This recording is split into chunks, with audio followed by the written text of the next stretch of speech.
കേരളത്തിന്റെ ജനജീവിതത്തെ വളരെ ഗൗരവമായി ബാധിക്കുന്ന തരത്തിൽ ആരോഗ്യ മേഖലയിലെ സർക്കാർ സംവിധാനങ്ങളുടെ ദയനീയമായ തകർച്ചയും ഗുരുതരമായ പരാജയങ്ങളുമാണ് തിരുവനന്തപുരം മെഡിക്കൽ കോളേജിലെ യൂറോളജി വിഭാഗം തലവൻ ഡോക്ടർ ആരിസ് ചിറക്കൽ കേരളത്തിലെ പൊതുജനങ്ങളുടെ മുൻപിൽ എത്തിച്ചത്. അദ്ദേഹത്തിന്റെ തന്നെ വാക്കുകൾ അദ്ദേഹം അത് പറയാൻ നിർബന്ധിതനായിരിക്കുന്നു. ലജ്ജയോടെയാണ്, വേദനയോടെയാണ്, തലകുനിച്ചുകൊണ്ടാണ് അദ്ദേഹം ഇത് പറയാൻ. രോഗികളുടെ ജീവൻ രക്ഷിക്കേണ്ട ഒരു ഡോക്ടർ അതിൽ പരാജയപ്പെടുമ്പോൾ, അത്യാവശ്യ സർജറി ഉപകരണങ്ങൾ ലഭ്യമല്ലാത്ത സാഹചര്യത്തിൽ അതിൽ പരാജയപ്പെടുമ്പോഴുള്ള മനോവിഷമമാണ് അദ്ദേഹത്തെ ഈ കാര്യങ്ങൾ തുറന്നു പറയാൻ നിർബന്ധിതനാക്കിയത്. അതിനെ അംഗീകരിച്ചുകൊണ്ട്, അത് തിരുവനന്തപുരം മെഡിക്കൽ കോളേജിലെ മാത്രം ഒരവസ്ഥയല്ല, കേരളത്തിലെ പൊതു അവസ്ഥയാണ്. ഗവൺമെന്റ് മെഡിക്കൽ കോളേജുകൾ, ജില്ലാ ആശുപത്രികൾ, താലൂക്ക് ആശുപത്രികൾ എല്ലാം തന്നെ മരുന്ന് ക്ഷാമം അനുഭവപ്പെടുന്നു. ഉപകരണങ്ങളില്ല, ഡോക്ടർമാരില്ല, സ്പെഷ്യാലിറ്റി ഡോക്ടർമാർ തീരെയില്ല. ഈ പ്രതിസന്ധിയിൽ തന്നെയാണ്. സ്വകാര്യ മേഖലയിലെ ചികിത്സാ ചെലവ് വളരെ ഭാരിച്ചതാണ്.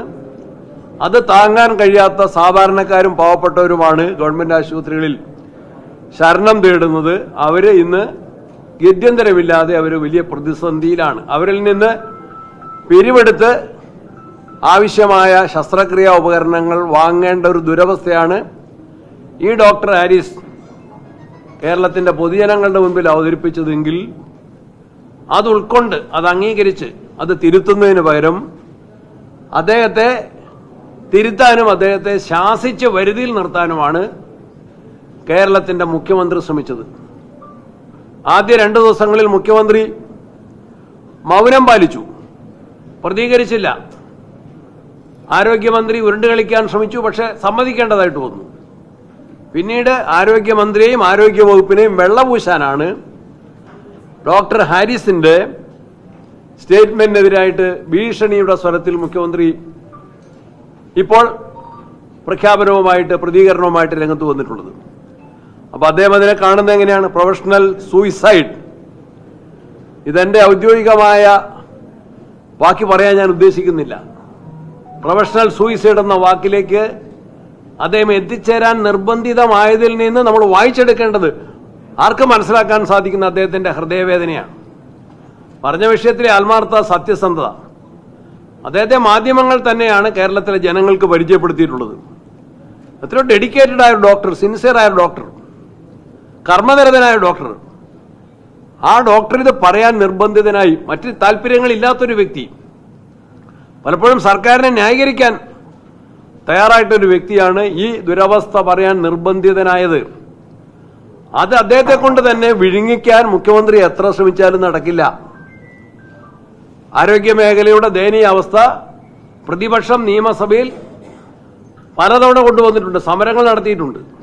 ശ്രീ PC വിശ്വനാഥ് തന്നെ ഈ കഴിഞ്ഞ നിയമസഭാ സമ്മേളനത്തിൽ മാർച്ചിൽ തന്നെ തിരുവനന്തപുരം മെഡിക്കൽ കോളേജിന്റെ ദുരവസ്ഥ, തകർച്ച അടിയന്തര പ്രമേയമായിട്ട് കൊണ്ടുവന്നു അവതരിപ്പിച്ചു. സഭയിൽ അവതരണാനുമതി തേടി സംസാരിച്ചു. ഗവൺമെന്റ് അത് ചർച്ചയ്ക്കെടുക്കാൻ തയ്യാറായില്ല. അത് അന്ന് ആരോഗ്യവകുപ്പ് ആ വിഷയം, ഗൗരവമേറിയ വിഷയം ചർച്ചയ്ക്കെടുക്കാൻ തയ്യാറായിരുന്നെങ്കിൽ കുറെ കൂടി ഇതിന്റെ വസ്തുതകൾ അന്ന് തന്നെ പ്രതിപക്ഷത്തിന് നിയമസഭയിൽ അതിലൂടെ സർക്കാരിന്റെ ശ്രദ്ധയിൽ കൊണ്ടുവരാനും കുറെ കറക്റ്റീവ് മെഷേഴ്സ്, റെമഡിയൽ മെഷേഴ്സ് കുറച്ചെങ്കിലും എടുക്കാൻ സർക്കാർ നിർബന്ധിതമാകുമായിരുന്നു. പക്ഷെ സർക്കാരിന്റെ നിഷേധാത്മക സമീപനത്തിന്റെ ഫലമായിട്ട് അത് ഡിസ്കസ് ചെയ്യാത്ത കോഴിക്കോട് MK രാഘവൻ നിരാഹാരം കടന്നു. സിദ്ദിഖ് അവിടെ എന്താണ്? അവിടെ ഒരു യുവതിയുടെ ശസ്ത്രക്രിയയ്ക്ക് ശേഷം കത്രിക അവരുടെ വയറ്റിലിട്ടാണ് ഓപ്പറേഷൻ നടത്തിയത്. മഞ്ചേരിയിൽ നിരന്തരമായിട്ട് മഞ്ചേരി മെഡിക്കൽ കോളേജിന്റെ ദുരവസ്ഥ സംബന്ധിച്ച് അവിടെ സമരം ഉണ്ടായിരുന്നു. Wayanad medical college Oommen Chandy government തുടങ്ങിയതാണ് ഈ മെഡിക്കൽ കോളേജിൽ എല്ലാ ജില്ലയിലും.